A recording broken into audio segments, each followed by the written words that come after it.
Beyond social media's risks, identity theft targets kids online. Written by Martin Hinton. Read by an automated voice. As if online predators and the adverse effects of social media on children's development weren't enough to keep parents awake at night, the digital age has added a new nightmare to the list: identity theft. Children's personal information is increasingly exposed online. As you can imagine, criminals are exploiting their digital footprints to commit fraud, leaving families to deal with long-term financial and emotional fallout. In an alarming trend, affluent households in the U.S. are at the center of a growing identity theft crisis impacting children. The 2024 Child and Family Cybersecurity Study by Javelin Strategy and Research uncovers children's online vulnerabilities. Criminals go where the money is. The report found families earning over $100,000 annually. Over half, 58% of U.S. children affected by identity theft come from such households, highlighting the intersection of wealth and exposure to cyber risks. Social media usage is a common denominator among victimized children, with 96% of identity theft cases in the past 6 years involving active users. Cybercriminals exploit these platforms to access personal information, often leading to monetary fraud. Despite these dangers, only 5% of U.S. parents had enrolled their children in Identity Protection Services, IDPS, before a breach. Alarmingly, many remain reluctant to take such measures even after an incident. Risks of an expanding digital footprint. Children's online presence, an increasing reality, compounds the risks. 1 in 8 children in the U.S. has experienced identity theft or a related scam in the past 6 years. Mobile numbers and login credentials, which are misused in over half of these cases, also become gateways to more fraud. Cybercriminals often target children's email accounts, with 63% of compromised accounts leading to fraudulent activities. Additionally, adult-owned accounts used by children, such as peer-to-peer payment apps like Venmo or Zelle, are prime takeover targets. Credit and debit cards are the preferred tools for fraudsters exploiting children's stolen identities. Physical cards were used in 71% of cases. Card numbers and prepaid cards followed that. Synthetic identities, created by piecing together stolen personal information, are an escalating threat, criminals leveraging such data for years after the initial breach. Parental inaction and missteps. The study revealed a need for more proactive measures among parents. While 55% of households freeze their child's credit post-incident, others remain unaware of how to take such steps. Even credit freezes, however, offer incomplete protection. Once stolen, personal identifiable information, PII, can be repurposed for synthetic identity fraud or other long-term schemes. Parents often fail to report cybercrimes affecting younger children, under 6 years old, and teenagers. While children aged 6 to 12 are more likely to disclose online interactions, teens remain silent, leaving parents in the dark until significant damage occurs. This silence underscores the urgent need for better awareness and communication. Wealth as a double-edged sword.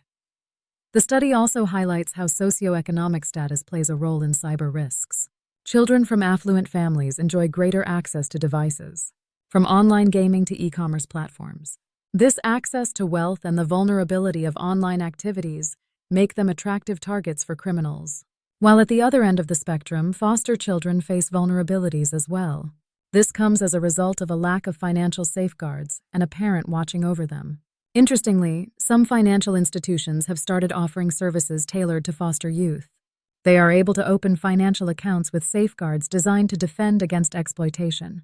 However, the report notes a broader level of industry action is needed. Financial institutions and social media accountability. As with fraud committed against other age groups, financial institutions, or FIs, are in a critical position to mitigate risk. The report recommends integrating IDPS as standard offerings for customers, particularly wealth management clients. Enhanced fraud alerts, physical biometric authentication, and transparent account access histories are additional measures FIs should adopt. These tools empower parents and provide early warnings of suspicious activities. Social media platforms, where 96% of child identity fraud cases originate, must also share accountability. Current identity verification practices during account setup and usage are insufficient. Recommendations 1. Engage wealth management advisors to address child identity risks for affluent clients. 40% of investors expect their financial advisors to help secure their accounts. Wealth advisors frequently see fraud impacting their clients' accounts. This creates an opportunity to engage high-value clients on cybersecurity, especially for children. 2. Provide real-time identity theft and fraud support. Financial institutions, FIs, need trained staff to handle consumer concerns directly, not through automated responses. 3. Strengthen authentication using biometrics and passwordless methods. Synthetic identity fraud often exploits children's stolen information. Traditional credentials like usernames and passwords are easily compromised. 4. Offer detailed account access history to consumers. Provide tools like last login timestamps and device alerts. These help users detect suspicious activity before the institution identifies it. 5. Invest in AI-driven fraud detection. Use artificial intelligence to support banking staff with real-time scam prevention and enhanced identity verification. 6. Expand fraud alert options. Alerts are critical for users of peer-to-peer payments and custodial accounts. They help consumers recognize suspicious activity early. 7. Make full family identity protection a standard benefit. Identity Protection Services, IDPS, should be included in financial institutions' offerings through online and mobile platforms. 8. Educate parents and guardians about online risks to children and teens.